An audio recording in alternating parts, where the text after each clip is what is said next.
guys, I'm back again with another video. Today we're going to do a quick app review.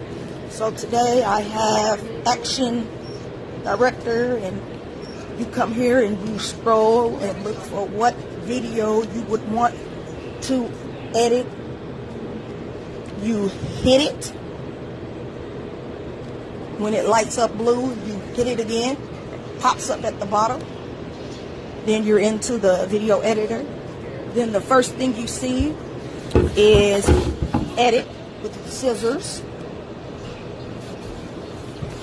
You hit that button and you're able to edit your video a little bit, guys, as you can see there.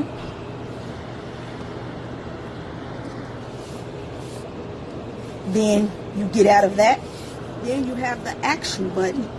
This button allows you to reverse, speed up, or slow down your video, guys. And then you get out of that. Then you have the color option. It'll let you change the filters of your video if you want to do that, guys. If you're into that kind of stuff.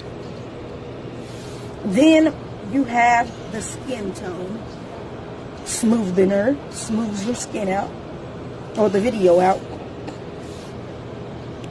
Then you have the text. This is where you add a text in your own way, in your own words, and they come with the many things, as you can see, guys. Then you have my favorite part, these stickers, guys. The first one is the thumbs up. I use that a lot, as you can see. Then you have the like button. I use that also. Then last, you have music. So you can add a song to play in the background of your video, guys, which is really cool. Then you have different kind of modes you can save your video in. I'll let you read those for yourself, guys. And then you click out of this. I don't know what happened there.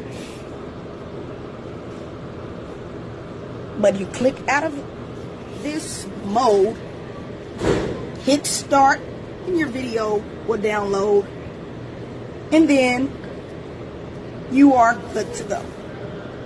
And this has been a good, quick review of Action Director by Kia Billingsley. Have a great day.